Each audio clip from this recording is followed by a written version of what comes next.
예, 오늘 요한복음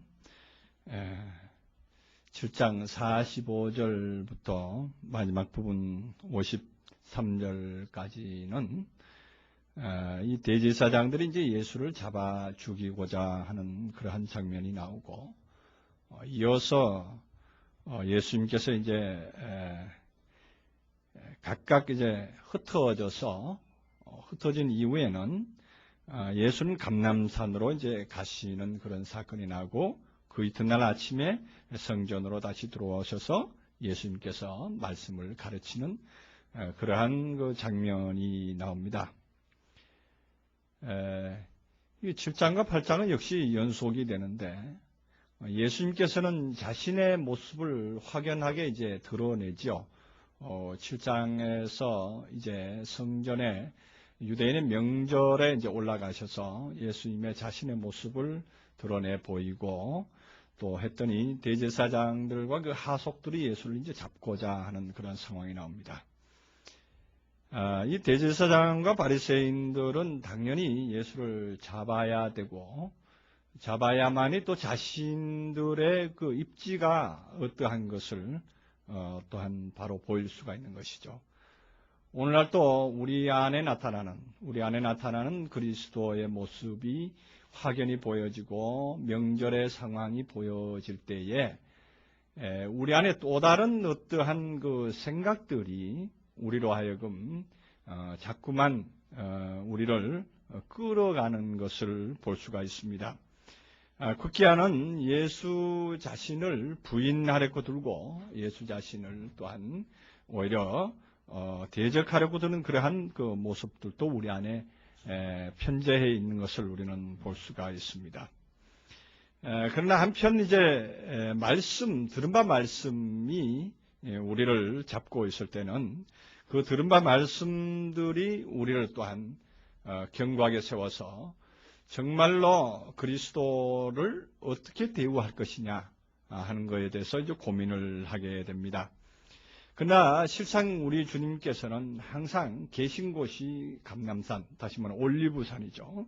그 올리브산으로 이제 올라가시게 되죠.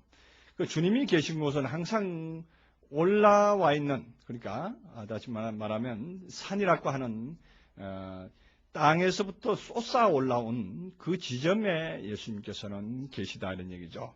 거기서 계시다가 이제 아침이 되어서 새로이 이제 성전으로 들어와셔서 이미 유대인의 명절, 그 초막절이 다 끝나간 그 끝 무렵에 예수님께서도 끝까지 그 성전에서 계시면서 말씀을 가르치는 그러한 광경이 나옵니다. 우리 안에서 우리 주님께서는 끝까지 우리를 위해서 말씀하시고 우리에게 증거를 나타내시는 그러한 광경이 나옵니다. 그런데 이제 오늘 본문 이제 8장 1절부터 쭉 연속되어서 나오는 이 8장의 그 주제를 우리는 파악을 해야 됩니다. 8장에서 무엇을 말하고자 하는가? 우리는 성경을 읽을 때에 성경에서 무엇을 말하는가를 먼저 포착을 해야 됩니다. 그러니까 다시 말하면 문장의 흐름을 통해서 그 흐름 속에서 말씀하고 있는 내용을 파악해서 들어가야 되지, 그렇지 않으면 성경이 말하고자 하는 내용을 놓쳐버리고 맙니다.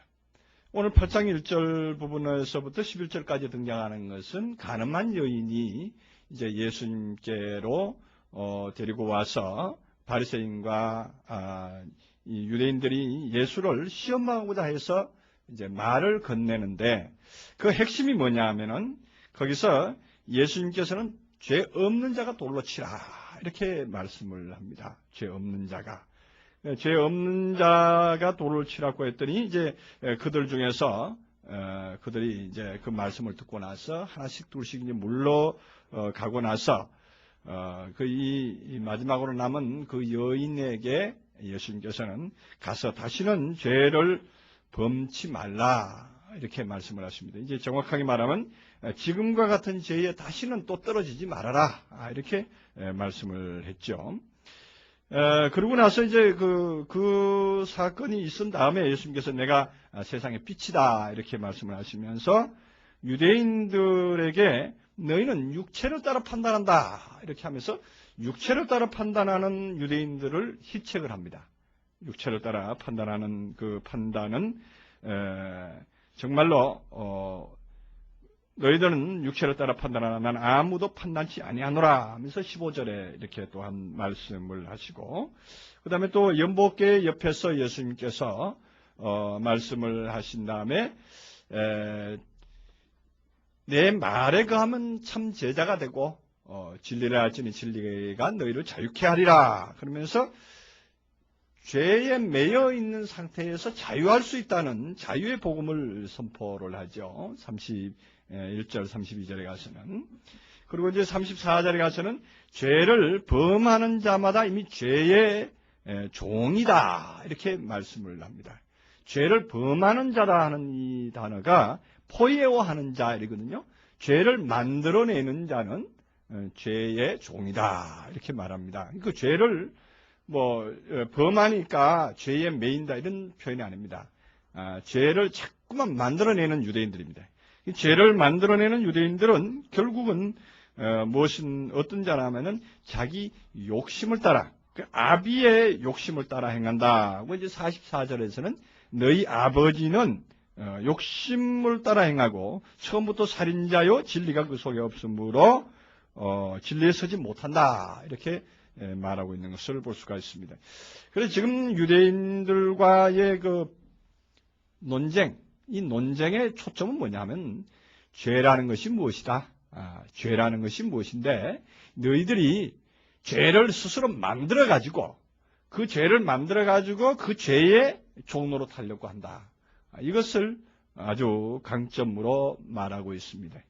지금 유대인들이 여인을 하나 데리고 왔는데 여인 하나 데리고 온 거 그것도 사실은 너희들이 볼 때는 죄를 만들어가지고 왔다 이런 얘기예요. 예수님께서 볼 때는 너희들이 죄를 만들어가지고 그 거리를 만들어가지고 스스로 올무를 놓고 스스로 그것을 주장하는구나 하고 말씀을 하는 것입니다. 여기에 이제 간음 사건이 나오는데 이 간음 사건은 우리는 이때까지 계속 영적으로만 이렇게 해석을 했습니다만은 이 간음 사건을 우리는 보는 각도에 따라서 여러 가지 다각도로 말할 수가 있습니다. 우리는 흔히들 말씀할 때 한 가지만 표현을 해서 하나님이 우리의 남편이니까 그 하나님을 범하는 하나님의 남편된 어떤 차원에 있는 그 어떤 계율을 우리가 어기는 것이 그게 간음이다. 다시 말하면 남편이 있는데 그 남편 있는데도 불구하고 다른 어떤 남자와 관계를 하고 남자와의 어떤 성관계라든가 이런 것을 할 때 그게 간음이다. 이렇게 여기듯이 마치 하나님이 우리의 남편인데 하나님 외에 세상의 어떤 것을, 세상의 어떤 물질이나 세상의 어떤 유욕적인 아니면 또한 어떤 사상적인 어떤 것에 도취되거나 심취되는 그러한 상황을 간음이다. 이렇게 우리는 정의해 왔습니다. 물론 이 말씀이 맞습니다. 이렇게 우리는 또 봐야 되고 그렇게 봐야 됩니다만은 먼저 이 성경이 쓰여졌고 성경의 내용에 대해서 우리는 너무 오버해가지고 외적인 것을 무시해버리고 내면적인 것만 이제 파고 들어가서 설명을 하다 보면은 성경 자체의 어떤 그 번역, 성경 자체가 말하고 있는 그 내용에서 너무 어긋나 버릴 수가 있습니다. 그래서 여기의 내용은 언제까지나 가늠한 여인을 하나 데리고 온 겁니다. 사실적으로 여자를 하나를 데리고 와서 그 현장에서 그 잡은 그 현행범에 대해서 예수께 질문을 던지는 그런 상황으로 일단은 그 사실을 그대로 일단 한번 보고 그 사실이 그러면은 그때 당시에 유대인들에게는 어떤 적용이 됐기 때문에 그런가 하는 것을 우리가 한번 생각을 해볼 수가 있죠. 이스라엘 백성들이 광야에서 생활을 할 때에 다른 어떤 그 인종들과 같이 간음한 그런 한 이스라엘 백성들이 있었습니다. 그래서 그 간음한 사건으로 말미암아 한꺼번에 23,000명이라고 하는 그 엄청난 숫자가 죽음을 당하는 그러한 일을 우리는 거울 삼아서 본 적이 있습니다. 또한 세상에서 일어나는 그러한 어떤 그 육적인 그 간음 사건들 이런 것들은 우리가 짚고 넘어가야 될 것은 분명히 짚고 넘어가야 되는 것입니다. 왜냐하면은 이러한 사건을 율법으로 알고 그러한 법 속에 테두리 안에 모여 있고 그 테두리에 제한을 받고 있는 어떤 존재들이 있다 이런 얘기입니다.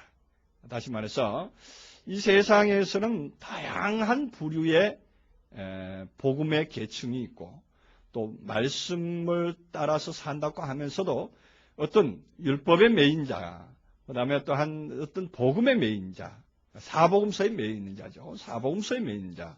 어떤 사람은 또 서신서 아니면 다른 어떤 그 복음의 전체라고 매여 있다고 하지만 나름대로의 법 테두리 안에 매여 있는 그러한 사람들을 많이 볼 수가 있습니다. 우리는 말씀을 대할 때에 그러한 개념을 다 벗어버리고 위의 것만 가지고 주장을 하다 보면은 우리 스스로가 자가당착에 빠져서 그러면 어떤 육적인 어떠한 것들은 다 무시해도 된단 말이냐 하는 이러한 차원으로 나와버립니다. 그래서 물론 장성한 자가 되고 장성한 자의 어떤 수준에 이르려면은 그러한 세상적인 계율과 세상적인 어떤 율법이라든가 세상적인 어떤 도덕에 매이진 않습니다. 그 매이지 않아야 되는 것이고 거기에 매인다고 하는 것 자체가 벌써 세상에 속해 있다 이렇게 반증할 수 있는 그러한 자료가 되기 때문에 성경에서는 그러한 부분을 탈피하라고는 말하고 있습니다. 그러나 탈피할 때가 안 되는데 탈피한다는 것은 무엇이 되는 거예요? 탈피할 때 다시 말하면 벗어날 만한 그러한 자격이 있을 때 벗어나야 되는 거예요. 벗어날 만한 자격이 없는데 벗어난다는 것은 그거는 너무나도 성경을 곡해하는 것이고 오버하는 것이다 이렇게 볼 수가 있습니다. 우리 복음이 특히나 그런 현상이 많이 나는데 우리 복음 안에서는 첫 번째 율법으로 아직 눌러 있어야 되고 율법 차원으로 아직도 그 부분에 대한 것이 마스터되지 아니한 그러한 상태. 그래서 율법의 1.1획이 떨어짐보다 천지가 없어짐보다 율법의 1.1획도 없어지지 않고 다 이루리라. 천지가 없어지기 전에 율법의 1.1획이 없어지지 않고 다 이루리라 하는 말씀. 다시 말하면 아직 천지가 떨어져 나가고 천지가 다 없어지기 전에 있는 상태는 율법에 매여 있는 상태입니다. 그 율법을 다 이루어야 되는 상태입니다. 그 사람들은. 그러니까 1.1획도 홀이라도 남김없이 다 이루어져야 될 그러한 대상이 있는 겁니다. 그 대상에게는 율법을 계속적으로 적용시키고 율법을 100% 수긍하게끔 만들어줘야 되는 것이 또한 복음의 원칙이기도 합니다. 그래서 어떠한 존재에게는 그 과정이 절대적으로 필요하고 또 어떠한 사람에게는 그 과정에서 또한 벗어나야 된다는 것도 우리는 알고 있어야 됩니다. 성경이 스스로가 그걸 주장하고 있습니다. 우리가 성경을 보면은 구약에 있는 어떤 그 사건들, 구약에 나타난 모든 어떤 말씀들이 내용을 우리는 볼 때에 정말 사람으로서는 감히 그것을 하나도 지킬 수 없는 그러한 말씀들이 너무 많습니다. 어떤 도덕질 한다고 하는가 아니면 거짓말 한다고 하는가 이런 것들이 있을 때에 그 사람은 바로 율법의 제한을 받게 되고 그 법에 매이게 되면은 결국에는 심판을 받게 되고 결국에는 죽음까지 가게 되는 그런 어마어마한 법들이 많습니다. 그러한 법들을 성경에는 기록을 해놨습니다. 그러나 이제 사복음서에 들어와서 예수님께서 말씀하시는 그 내용에 들어가면은 그거보다 어떤 면을 본다면 더 한층 더 깊은 그러한 법을 말씀하고 있습니다. 예를 들어서 이제 오늘 이제 간음 사건이 나왔습니다만은 이 간음에 대해서도 예수님께서 말하기를 여자를 보고 음욕을 품는 자마다 이미 간음하였는데라 이렇게까지 말씀을 하거든요. 그러면 오늘 이 간음한 여인을 모시고 왔을 때 그 여인을 데리고 온 그 유대인과 바리새인들의 상황은 그러면 여자를 보고 음욕을 품는 어떤 남자는 왜 안 데리고 왔겠느냐 이런 얘기죠. 그런 예수님의 기준으로 본다면 그렇죠? 그러한 사람들까지 다 데리고 와서 예수님 앞에 심판을 받아야 되는 그러한 상황으로 나옵니다. 그래서 예수님 때에 말씀하시는 예수님의 어떤 그 죄에 대한 개념 또한 그들에 대한 율법의 적용의 그 한계를 우리는 볼 수 있어야 됩니다. 예수님께서 말씀하는 율법의 한계 또한 구약이 말하는 율법의 한계 또한 바울이 말하는 율법의 한계, 이런 한계점들을 우리는 분명히 알았을 때에 바로 우리는 성경을 바로 들여다볼 수 있고 성경이 말하고자 하는 내용을 바로 알 수가 있습니다.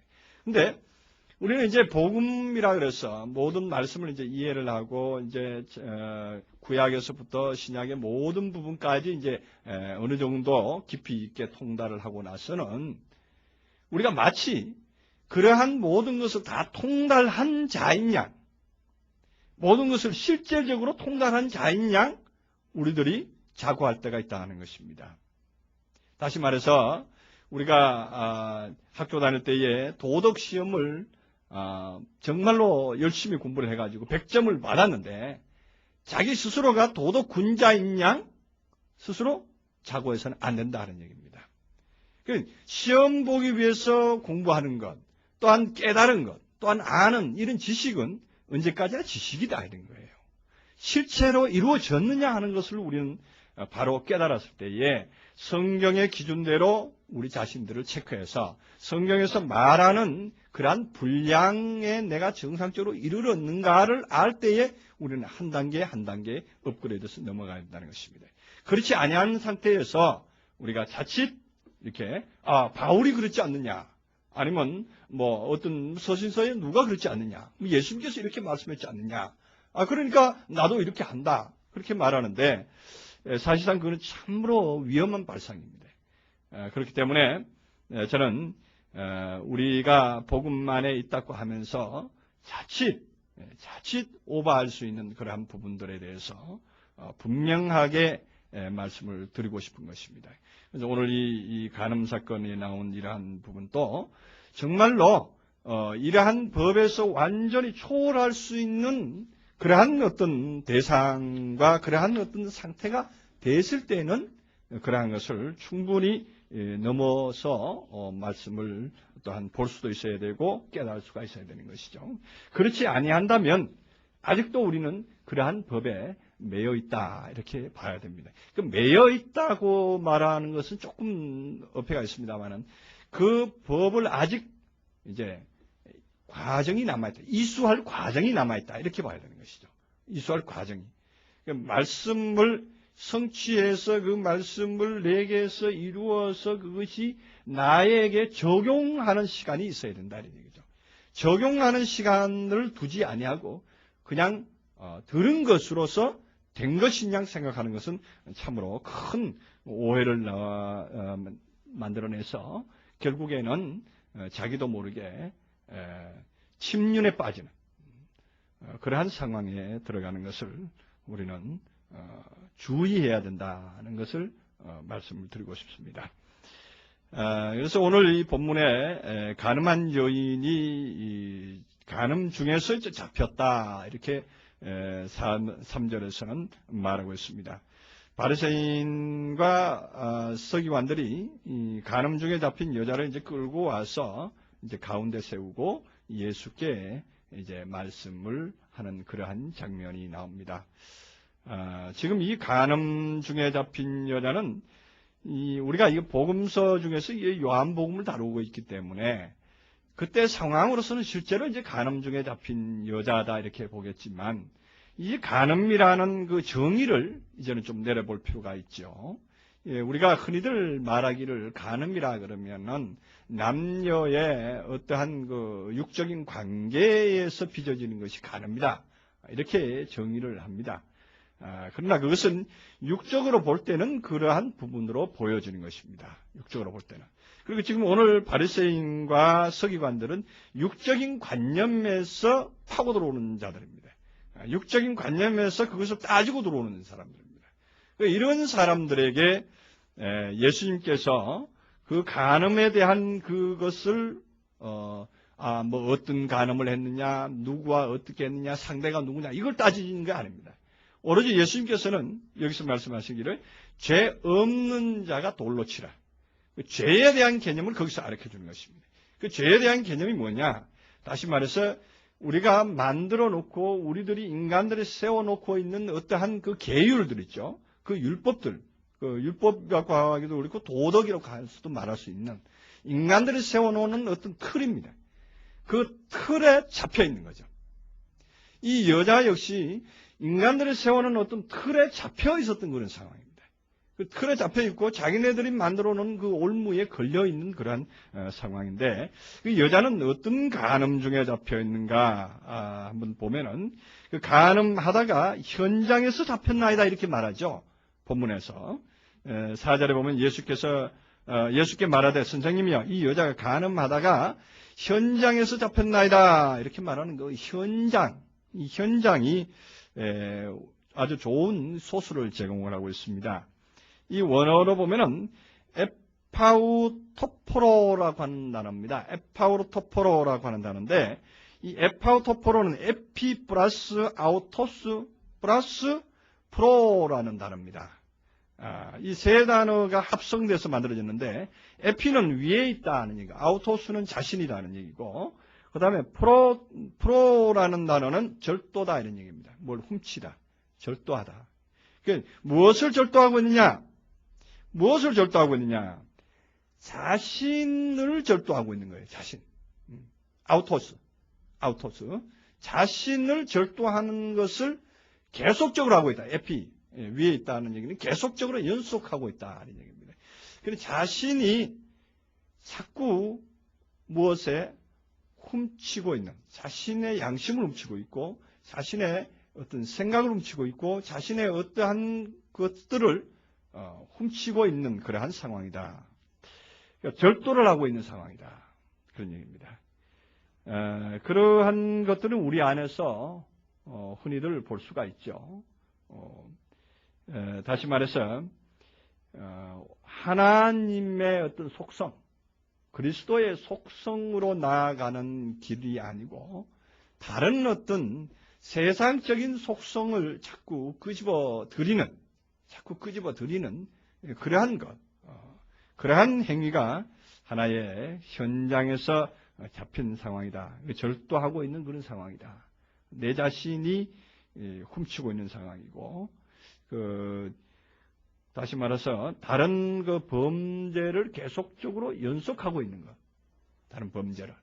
그래서 이 간음이라고 하는 것을 같이 결부시켜서 자신을 훔치고 있다고 하는 것을 생각하면은, 간음이라는 것은 무언가에 빠져 있고 무언가에 심취되어 있는 그러한 상황이다 이렇게 말할 수가 있습니다. 그래서 다시 말하면 하나님의 어떠한 그 믿음의 분량, 하나님의 어떠한 상태, 그 상태로 나가는 것보다 자신의 어떤 유익을 위한 상태로 자꾸만 끌어들이고 있는 그러한 상태에 잡혀 있는 그 어떠한 존재의 상황을 말하고 있습니다. 오늘날 우리들의 현실 중에서 이 말씀을 적용시킨다면 우리가 진정으로 하나님의 복음으로 온전히 나아가지 못하고, 하나님의 상태로 온전히 나아가지 못하고, 오히려 자신 스스로의 어떤 만족을 위해서, 자신 스스로의 욕구 만족을 위해서, 자기 욕심의 어떤 요구를 위해서 자신을 자꾸만 훔치고 절도하고 있는 그러한 모습이다 이렇게 볼 수가 있습니다. 그래서 이제 그 바리새인들은 그렇게 말합니다. 5절에 모세의 율법에 이러한 여자를 돌로 치라 명하였거니와 선생은 어떻게 하겠나이까? 저희가 이렇게 말하면 고소할 조건을 얻고자 하여 예수를 시험함이라 이렇게 분명히 나와 있습니다. 그래서 돌로 치라 하는 명령을 모세의 율법에서는 해 있습니다. 이렇게 말합니다. 그랬더니 예수께서 몸을 굽히사 손가락으로 땅에 쓰셨다 이런데, 여기 땅에 쓰시는 그 장면이 어떻게 쓰느냐면요, 에피텐겐이라고 에이스텐겐 그럽니다. 에이스텐겐 그러면 에이스는 뭐뭐를 향하여 그 안으로 들어가는 것이거든요. 그 땅 안으로 이렇게 글을 쓰시는 겁니다. 땅 안으로. 그 게스라고 하는 그 땅 안으로 계속적으로 글을 내보내는 거죠. 다시 말하면 우리 마음의 땅에다가 하나님의 말씀을 새겨주시는 그러한 장면으로 묘사를 할 수가 있습니다. 예수님께서 친히 우리들 마음 땅에다가 계속적으로 그러한 것은 아니다.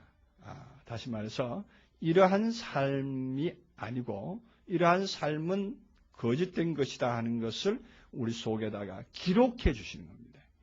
우리가 말씀을 받을 때에 우리 마음속에 기록되는 것을 우리는 볼 수가 있습니다. 말씀을 받아서 내 마음속에 정제되고 내 마음속에 뭔가가 저장되는 그러한 부분을 기록된다는 얘기죠.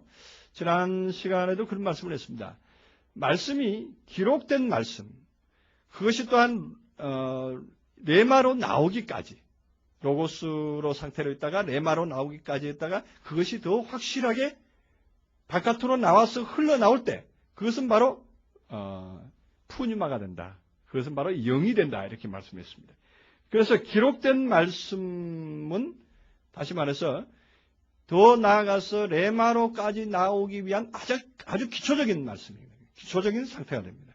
우리 안에 아주 기초적인 상태로 말씀을 내보내시는 예수님의 그러한 상태를 우리는 또 한번 볼 수가 있습니다. 그래서 저희가 묵기를 맞이 아니하죠. 계속 기다리고 있어서 계속 그 입에서 떨어지는 말씀을 기다리고 있는 그러한 상태입니다. 그랬더니 이제 예수님께서 일어나셔서 가라사대 너희 중에 죄 없는 자가 돌로 치라. 죄 없는 자가 돌로 치라. 그렇게 말합니다. 이 죄 없는 자다 하는 얘기가 뭐냐면요. 아나말테토스라는 얘기는요. 아나말테토스. 다시 말하면 하마르티아가 안 가지고 있는 자. 하마르티아로 행치 아니하는 자. 다시 말하면 죄라는 단어가 뭡니까? 넘어져 있다, 빗나가다 이런 얘기죠. 다시 말하면 빗나가지 아니하는 사람이 먼저 돌로 치라 이런 얘기입니다. 다시 말하면 빗나가지 아니하는 사람. 다시 말해서 정상적으로 가고 있는 사람. 정도를 향해서 가고 있다는 사람은 돌로 치라 이렇게 말씀을 하신 겁니다. 그리고 이제 다시 몸을 굽히자 손가락으로 땅에 쓰셨다 이렇게 하는데 그렇습니다. 이제 예수님께서 우리에게 또한 영으로 말씀을 내보내시고 다시 한번 우리에게 기록을 하신다 이거죠. 우리에게 이제 기록을 하시는데 우리에게 말씀을 주셔서 우리의 마음 속에 하나님의 진정한 그 메시지를 안착시키고 기록하시길 원하는데 중간에 한 번 더 말씀하시고 그 다음에 다시 기록을 했을 때 그것이 우리 마음속에 새겨질 수가 있는 것입니다. 그 두 번 새겨진다는 얘기죠. 그래서 우리가 그것은 어떻게 해서 새겨지느냐. 우리가 하나님의 말씀을 우리 마음속에 완전하게 인지되는 과정을 설명하고 있는 것이라 다름없습니다. 예수님의 하는 행동 하나하나가 사실은 우리에게 주는 엄청난 메시지입니다. 우리는 그거를 잘 포착을 해야 됩니다. 예수님께서 왜 그럼 땅에다 쓰셨는가? 왜 다시 또 일어나셔서 죄 없는 자가 돌로 치라 해놓고 또다시 또 기록을 하셨는가 하는 얘기를 우리는 좀 그 행동에 대해서 좀 관심 깊게 보고 주의해서 봐야 됩니다.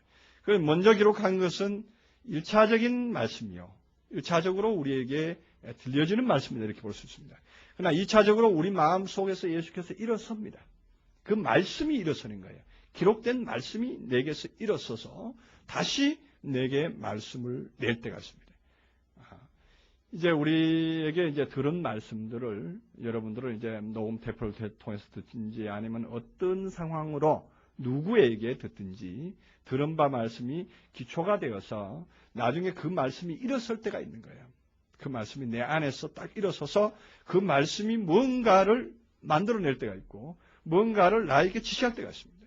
그럴 때에 그 말씀을 들은 우리가 그 말씀을 바로 받아서 다시 되새기고 다시 깨달아지고 다시 그 삶으로서 사라져서 경험으로 이제 와 닿아졌을 때는 그때는 그것이 무엇이냐? 그거는 이제는 확실한 나의 말씀이 되는 것이고 확실한 내 것이 되는 것입니다. 그렇게 됐기 때문에 그것을 들은 사람들은 뭐합니까? 늙은이로부터 어른으로부터 젊은이까지 하나씩 나가고 오직 예수와 그 가운데 서는 여자만 이제 남게 되는 것을 볼 수가 있습니다. 그래서 이 상태는 어떤 상태냐? 예수와 여자만 이제 남는 그런 상태인데, 이제 이 가늠한 여자가 이제 예수에게 말씀을 들었고 또 같이 들은 그런 상황이죠. 유대인과 바리새인들과 함께 있는 그 같이 들은 상황인데, 예수와 여자만 남았다 이렇게 말하는데, 지금 이 여자라고 하는 이 상황, 이제 나타난 이 여자의 상황은 이제 배우는 입장에 있는, 다시 말해서 우리가 성경에 여자라는 말이 많이 나오는데, 우리가 성경을 읽을 때 오해하는 부분들이 이런 부분에서 오해를 많이 합니다. 어떤 부분들은 뭐 성경에서 여자는 교회에서 잠잠하라 이렇게 하는 말씀이 있고, 또 여자는 해산함으로써 또한 구원을 얻는다 이런 말씀들이 또 있습니다. 그래서 여자는 무조건 해산만 하면 구원 얻는다 그러니까 누구든지 자녀를 하나나 둘 낳으면 그 사람은 다 구원 얻었네 이렇게 말할 수도 있잖아요. 그러니까 그런 부분들은 참으로 난해한 부분이 됩니다. 그 여자는 해산했다 하는 얘기는 자신이 이제 다른 남자로 이제 변화되는 그러한 상태를 말할 수가 있고, 여자는 이제 교회에서 잠잠하라고 하는 얘기는 교회에서 여자는 이제 그냥 배우는 자의 입장에 있기 때문에 그 배우는 자의 입장에서 이제 장성한 자의 분량으로 나가면 여자가 남성으로 바뀌어지는 것을 볼 수가 있습니다.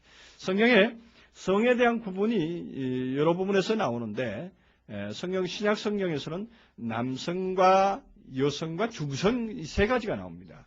이 세 가지가 나오는데 이 세 가지에 대해서 우리는 잘 알아야 됩니다. 남성으로 나올 때는 이제 다시 말해서 그리스도교 아니면 말씀을 주는 자 이런 차원으로 이제 이해를 할 수 있겠지만, 여자로 나올 때는 대다수가 어린 자, 배우는 자 이런 차원으로 해석이 되어 있음을 우리는 볼 수가 있습니다. 그럼 또 중성은 무엇이냐? 중성은 언제까지나 중성인 입장에서 중보하는 입장, 그리스도의 상태를 볼 수가 있죠. 그리스도는 바로 이제 중보하는 그러한 입장에 있을 때에 중성을 사용한다 이렇게 볼 수가 있습니다. 그래서 이 여자가 예수와 같이 남아있는 이런 상황은 예수 밑에 아직도 더 배울 것이 있고 더 배워야 되는 그러한 위치에 있는 그 상태의 여자를 말합니다. 그래서 예수께서 10절에 예수께서 일어나사 여자 외에 아무도 없는 것을 보시고 이르시되 여자여 너를 고소하던 이들이 어디 있느냐, 너를 정죄한 자가 없느냐 이렇게 말합니다. 그래서 여자를 고소하던 자, 여자를 정죄하던 자, 우리는 이 시점에서 다시 한번 조금 영해를 할 필요가 있죠. 실제적인 사건은 아까 제가 말씀드렸습니다마는 유대인들과 지금 바리새인들, 서기관들이 실제적인 어떠한 사건 속으로 이 여자를 데리고 와서 예수 앞에 말하고 있지만, 이 사건은 곧 우리에게서 일어나고 있는 어떠한 것을 말하고 있다는 것입니다. 우리에게서 일어나고 있는. 그래서 지금 이 여자라는 것이 다른 것이 아니라 바로 나 자신이라는 것을 우리는 알아야 됩니다. 나 자신이 세상적인 무엇에 빠져 있고 세상적인 어떠한 환경 가운데 있었는데 이제 누구에게 공격을 받습니까? 유대인과 바리새인, 서기관들에게 공격을 받습니다. 다시 말하면 우리가 성경을 읽다 보면은 이 성경이 서기관이 되고 성경이 바리새인이 됩니다. 그 성경에서 공격을 받아서 내가 이 위치에 있는 것이 무엇이냐, 내가 지금 무엇이냐 하는 것으로 스스로 자문자답을 할 때가 있고, 성경에 대한 공격으로 말미암아서 내가 곤욕을 치를 때가 있습니다. 그럴 때 우리 주님께서 내 앞에서 확실하게 규명을 해주죠. 죄 없는 자, 다시 말하면 정도로 가고 있는 사람이면은 나에게 말씀을, 도리라는 것 또한 말씀으로도 볼 수가 있습니다. 말씀으로 볼 수 있고 진리라도 볼 수 있고, 예수님께서 모퉁이에 머릿돌이 되셨고 또한 산 돌이신 예수께 나아가자, 베드로서에는 또 그렇게 말하고 있습니다. 그래서 진리의 반석이다 또한 이렇게 또 말하고 있고, 그래서 이 돌의 개념이 그러한 진리를 나에게 던질라 이런 얘기죠. 진리를 정도를 가고 있다면 진리를 던져라 이런 얘기죠. 그래서 우리가 정도로 가고 있다면 그 진리를 던질 때에 내가 진리를 받을 수가 있죠. 그러나 정도로 가고 있지 않기 때문에 진리 앞에 설 수가 없습니다. 반석이신 예수 그리스도 앞에 설 수가 없는 그런 상황이죠. 그런 상황에 돌입되게 되는데, 그러할 때 예수님께서는 나에게 다시 한번 기록해 주신 거예요. 나에게 말씀으로 다시 한번 기록하시고, 또한 그 뒤에 또 다시 한번 말씀으로 기록을 해 주실 때에 우리는 내 마음 속에 있는 이론들, 내 마음 속에 있는 바리새인적인, 내 마음 속에 있는 서기관적인 그러한 사상들이 물러나간다 이렇게 말할 수가 있습니다. 이 바리새인과 서기관들이 다른 것이 아니라 바로 나를 시험하는 대상들입니다. 나를 시험하는 대상들이에요. 사실은 우리가 바리새인과 서기관이 없다면 우리들이 온전한 모양을 갖추지 못합니다. 바리새인과 서기관들이 지금 우리들이 볼 때는 이 사람들은 예수를 날마다 대적하고 예수의 말꼬리나 잡는 사람들이다 이렇게 생각을 하는데, 그러한 것은 물론 성경의 실질적인 어떤 배역은 그렇게 담당을 하고 있습니다. 그러나 그 배역이 나에게 어떤 담당을 하고 있는가, 우리는 그걸 캐치를 해야 되는 것이죠. 그 배역이 그들에게는 그때 현실에서는 그렇게 예수를 대적하는, 예수의 말꼬리를 잡고 늘어지는 그러한 존재로 배역이 되어 있지만, 오늘날 나에게는 바로 내 자신을 더 곤혹스럽게 하고 내 자신을 충격으로 가해와서 나로 하여금 나되게 세우는 도구였다 하는 것입니다. 그래서 바리새인과 사두개인들, 바리새인과 서기관들이 없었더라면 예수님 자신도, 또한 제자들 자신도 온전한 모양새를 갖추지 못했다 하는 얘기입니다. 그래서 성경의 원리가 그렇습니다. 성경 자체가 우리 인체 안에서의 두 뇌가 있듯이 좌측 뇌와 우측 뇌가 있고, 또한 우리는 잘 아는 사마임이라고 하는 하늘, 그 하늘에는 두 존재가 역사하고 있는 것입니다. 계시록에 가면, 계시록 12장에 가면 하늘에 이제 천사들과 미가엘과 그 사자들로 더불어서 하늘에 전쟁이 있다 이렇게 말합니다. 그 전쟁이 벌어져야 되는 거예요. 하늘에서는 항상 전쟁이 있어야 되는 거예요. 그래서 욥기서에서는 땅에 있는 자들에게는 전쟁이, 세상에 있는 자들에게 전쟁이 있지 않느냐. 우리가 세상에 속해 있다면, 아직도 우리가 세상에 속해 있다면 항상 전쟁이 그치지 않아야 된다는 것입니다. 우리가 하늘에 있다고 하지만 아직도 우리가 세상적인 하늘에 있다면 우리는 전쟁을 계속 치러야 된다는 것입니다. 그 전쟁이라는 것이 다른 전쟁이 아니라 바리새인적인, 사두개인적인, 서기관적인 관점들이 우리를 계속적으로 공격해 온다는 사실입니다. 그래서 바리새인적이라고 하는 것은 분리주의자들이거든요. 분리주의자들. 계속적으로 분리시킵니다. 그건 아니다. 부정적인 시각으로서 항상 우리를 분리시켜서 우리로 하여금 그 하나님의 세계보다도, 하나님의 원대한 커다란 하나님의 어떤 세계보다도 쪼개내고 갈라내서 그것과 격리시키려고 하는 겁니다. 격리시키려고 하는 그러한 어떤 주의가 바로 바리새인적인 주의다 이렇게 말할 수가 있죠. 그 반면에 또한 서기관주의는 절대적인 어떤 이론주의거든요. 절대적인 이론주의, 절대적인 어떤 과학주의, 아니면은 철두철미한 성경 중심주의다 이렇게 말합니다. 문자 중심주의다 이렇게 말할 수가 있습니다. 그 문자 중심적인 시각을 가지고 우리에게 도전을 해오죠. 이 문자가 말하고 있는 의미, 이 뜻, 그 내용, 그것은 심지어 우리가 배우는 헬라어, 히브리어 과정까지도 그렇습니다. 원문까지도 가지고 우리를 공격해 올 때가 있습니다. 원문이 이렇지 않느냐 그런데 이 차제에 제가 말씀드릴 수 있는 것은 이런 부분이 나왔을 때 제가 말씀드립니다만, 우리가 원문을 읽고 원문을 대하고 원문 성경의 그 위력은 우리가 다 인정을 하는 바입니다. 그러나 원문 성경을 문자적으로 해석을 해놓고 그 뜻까지, 영해까지 잘 깨달아 안다고 하더라도 성경 전체의 흐름 속에서의 그 말씀을 정립시키지 못하면 그것은 무용지물이 되고 만다는 얘기죠. 아무리 좋은 해석으로 아무리 좋은 단어로 어휘로 잘 표현해놨다고 하더라도 그 말씀이 전체의 흐름 속에서 짜임새를 가지고 있지 않으면, 다시 말하면 우리의 인체의 골격 중에서 이 골격들이 뼈들이 아주 중요한 역할을 합니다. 그러나 중간중간에 연골이라는 게 있습니다. 마디마디마다 우리가 손가락을 굽히더라도 이 손가락 뼈 마디마디에는 아주 중요한 역할을 하지만 연골이 없다면, 구부러질 수 있는 연골이 없다면 이 뼈는 있으나 마나한 것이다 이런 얘기죠. 마찬가지로 그 흐름의 어떤 핵심을 우리가 놓치면은 결과적으로 성경을 곡해할 수밖에 없고 문자 중심주의로, 다시 말하면 서기관적인 사고로 그냥 머물러 있고 만다 이런 얘기입니다. 그러나 이제 우리 하나님께서는 우리에게 이 말씀을 주시고 하나님의 연골된 그 흐름의 내용을 주셔서 그 흐름의 내용을 우리가 파악하고 나니까 우리는 성경이 핵심이 무엇이며 우리에게 주고자 하는 뜻이 무엇인가를 우리는 다시 한번 알 수가 있는 것이죠.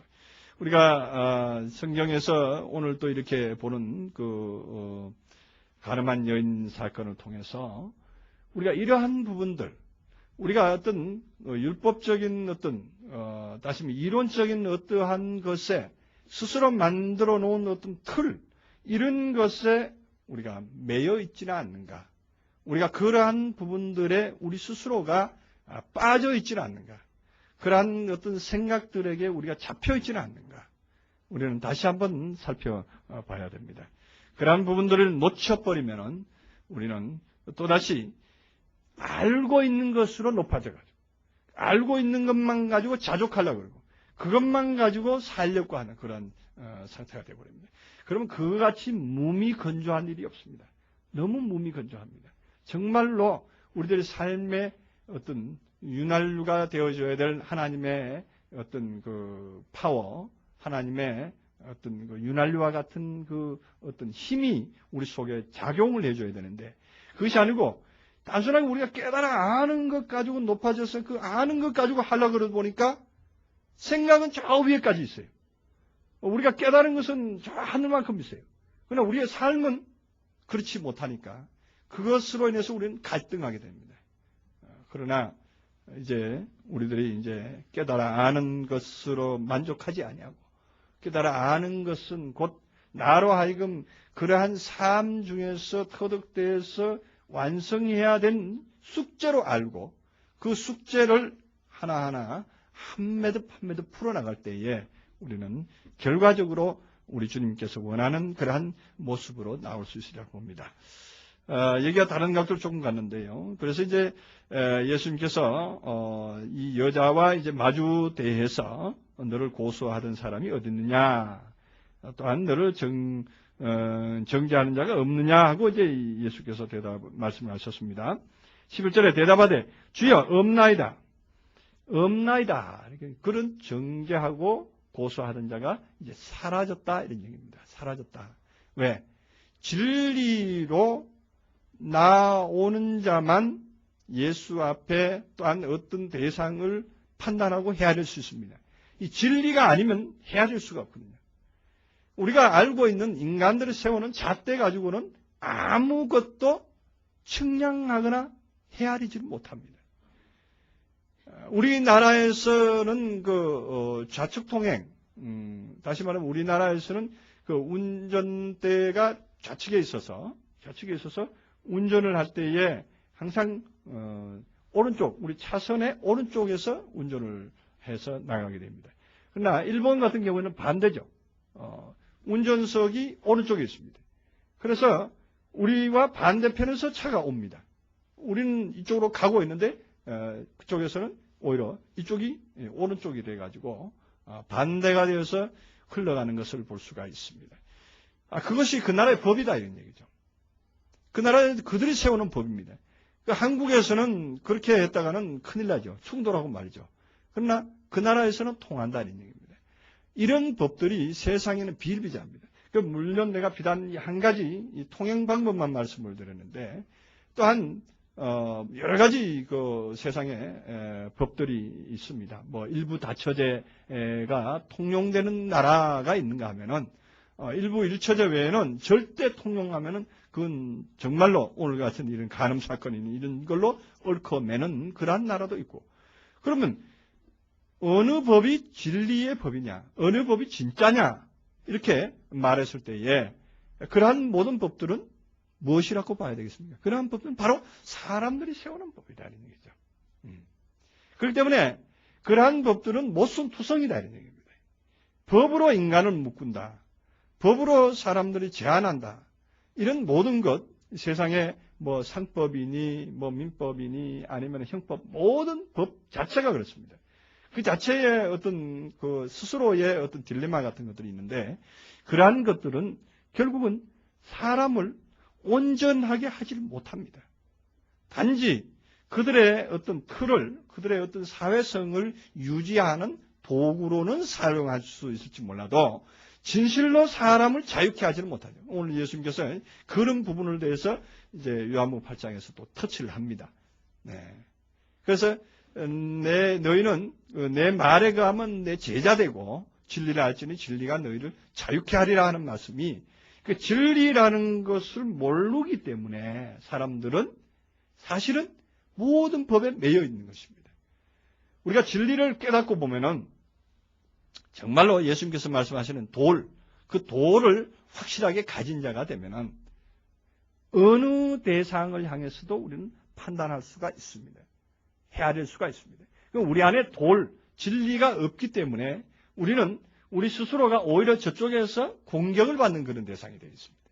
우리가 진리가 있다면 아무도 판단을 받지 않는다. 그래서 예수님께서 이 뒤에 나옵니다만은 나는 아무에게도 판단을 받지 않노라 이렇게도 말씀하고 나의 판단은 정확하다 이렇게 말합니다. 두 사람의 증거가 참되다고 했느니 나는 아버지와 함께 있기 때문에 내 판단은 틀림없다. 이렇게 또한 말씀하는 부분들이 15절 이후에는 나옵니다. 너희는 육체를 따라 판단하나 나는 아무도 판단치 아니하노라. 이렇게 말하는데 다시 말해서 예수님께서 아무를 판단하고 헤아리지 않는다 하는 얘기는 다시 말하면 판단의 법이 이 진정한 돌된 그리스도를 가지면은 판단하고자 하시고 할 것이 없어요. 예수님께서도 분명히 현행범으로 온 이 여인에게 나도 너를 정죄치 않노라 이렇게 말했죠. 예수님이 정말로 성경을 몰라서 정죄를 안 했을까요? 예수님같이 성경을 잘 아시는 분이 나도 너를 정죄치 않노라 그러면 이게 문제가 되잖아요. 그러면 예수님이 가지고 계셨던 그 법은 도대체 무슨 법이길래 예수님께서는 이 사람에게 이렇게 관용하는가 하는 것을 우리는 봐야 됩니다. 사실은 예수님께는 법이 없는 것입니다. 기준이 없는 것이에요. 아까 제가 몇 가지를 적용을 해서 말했습니다만은 일본의 그 운행법이라든가 일부 다처제 문제를 제가 말씀을 드렸는데 그 외에도 세상에는 모든 이 인간들이 세워놨던 법들이요 하나님 앞에 가서는 모순투성이거든요. 그러니까 어느 잣대가 맞는지 어떤 사람은 이 잣대를 짧은 거 갖고 와서 이 잣대로 재려고 그러고 어떤 사람은 긴 거 갖고 와서 이걸로 재려고 그러고 어떤 사람은 성경 갖다 재려고 그러고 어떤 사람은 도덕경 갖다 재려고 그러고 어떤 사람은 어떤 유교법정 가지고 재려고 하는 그러한 상태가 오늘날에 있는 것을 볼 수가 있습니다. 그렇다면 그러한 것들이 진정 하나님 앞에 가서 설 수 있는 것인가? 진정 그렇다면 그러한 법들을 하나님 앞에까지 끌고 갈 것까지는 없습니다. 진정으로 나를 자유케 할 수 있는 것이냐? 진정으로 나를 나되게 세울 수 있는 법인가? 하는 것을 우리가 먼저 생각을 해봐야 됩니다. 그렇다면 우리가 더 깊이 들어가 보면은 결국에는 그러한 세상의 모든 법이 우리를 온전케 하지 못하듯이 또 세상에 있는 모든 이론, 모든 어떤 철학 아니면 어떤 학문 이런 것들이 사람을 온전케 하려야 할 수가 없다 하는 것을 우리는 결론적으로 알아야 되는 것입니다. 그러다 보니까 그러한 법에 우리는 더 이상 매이지 아니하는 자유의 인생, 자유의 삶, 그 삶을 우리가 추구해야 되는데 그렇다고 해서 그런 법을, 이 자유의 법을 따라서 산다는 사람들 그런 법을 무시하느냐? 그런 법을 나는 다 터득했네, 나는 다 초월했네 하고서 무시하느냐? 그게 아닙니다. 그 법에 있으면서 그 법에 매이지 아니하는 거예요. 다시 말해서 그 법은 그 법대로 존재하게끔 그냥 두면서 자기는 초월적인 사고를 가진다는 얘기입니다. 그 참 쉽고도 어려운 얘기입니다. 사실은 그러한 법에 있으면서도 매이지 않을 수가 있는 것은 우리가 예수의 말에 거할 때만이 가능한 겁니다. 말에 거할 때.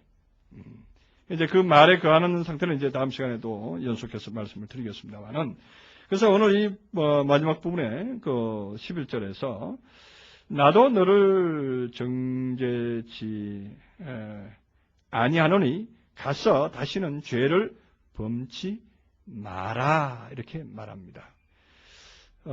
예수님께서 나도 너를 정죄치 아니하노니 가서 다시는 죄를 범치 말라, 이 말이 무슨 것을 의미할까? 그럼 그 여자가 진정으로 죄를 범했단 말인데, 그렇죠? 죄를 범했단 말인데, 그럼 죄를 범치 말라고 하는 그것이 무엇일까? 이것을 우리가 좀 생각을 해봐야 됩니다. 그건 예수님께서 이미 정죄 안 한 것이 아니라 정죄했잖아요. 그렇잖아요. 다시는 너 죄 범치 말라, 이런 말은 다시는 네가 죄인이다, 이런 얘기를 한 거나 다름없잖아요. 직접적으로 나는 너 정죄해야겠다, 이런 말이나 사실은 다름이 없는 것입니다. 그렇기 때문에 그것이 이상해서 이 원문에 들어가 봤더니 그런 뜻이 아니라 나도 너를 정죄치 않느니 지금과 같은 죄에 떨어지지 말라. 다시 또 떨어지지 마라.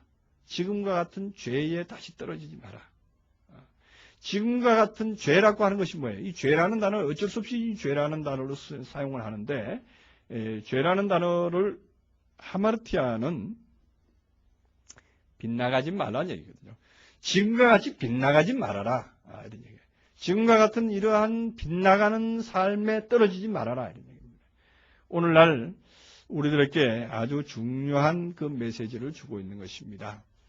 우리가 간음이라고 하는 어떠한 그 상태 속에 빠져들어가 있을 때, 우리의 이념이, 우리의 생각이, 우리의 어떤 삶이 어떠한 한쪽으로 편중돼서 빠져들어가 있을 때에 우리에게 주는 아주 중요한 메시지가 됩니다. 그렇게 됐을 때에 우리는 어디로 갑니까? 그쪽으로 빠져들어간 상태에서 자빠져 있게 된다는 얘기예요. 빗나가 있게 된다는 얘기죠. 이 빗나가서 그대로 머물게 된다는 얘기입니다. 그 빗나가서 머무른 그러한 상태로 머물러 있고, 그리로 떨어지면은, 그리로 빠져들어가면, 아포대에 들어가면은, 아포라고 말하고 있습니다. 지금과 같은 그 죄에 아포되지 말아라, 이런 얘기죠. 그 아포되고 떨어지고 그쪽으로 자꾸 분리돼서 들어가다 보면은 결국에는 그리스도의 법과 관계없이 세상 법에, 아니면 세상 이론에, 세상 틀에 자기도 모르게 흠뻑 젖어 들어가 버린다는 얘기입니다.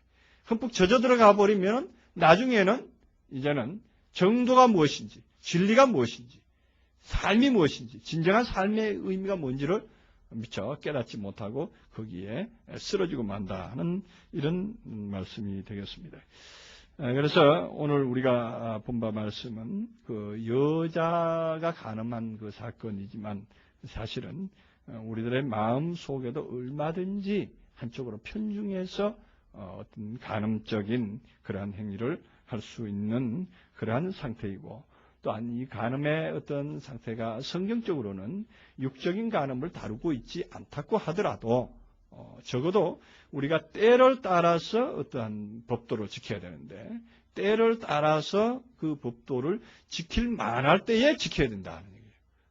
이제 구약적인 사고와 구약적인 삶, 또한 신학적인 사고와 신학적인 삶을 살고 있을 때는 이러한 법의 테두리를 우리는 벗어나서는 안 된다는 거죠. 그러 있으면서 또한 한층 초월적인 삶을 향해서 발전해서 나갈 때에 최종적으로 우리가 온전한 상태에 이르면 정말로 이것도 패하고 저것도 패하는 그런 상태가 됩니다. 그러니까 패한다고 해서 그것을 그 어떤 인간적인 룰을 완전히 벗어난다, 그렇게 하면 잘못된 표현이 되겠습니다. 그러나 이제 더 나아가서 그러한 상태를 완전히 이제 마스터된 완전히 성취된 그러한 때가 있습니다. 그러한 때에 가서는 또 그때에 따라서 우리가 또한 말씀을 바로 말해줄 수 있을 때가 올 줄로 믿습니다. 그렇게 됐을 때에 우리는 어떠한 과정과 어떠한 삶과 어떠한 상태에서 정말로 우리는 누리면서 살 수 있는 저와 여러분 되실 줄 믿습니다. 오늘 이만 여기까지 하겠습니다. 기도하시겠습니다. 사랑의 하나님 감사합니다.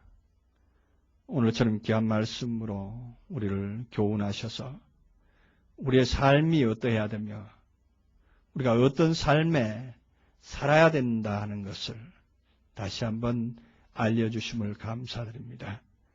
우리가 육체에 있으나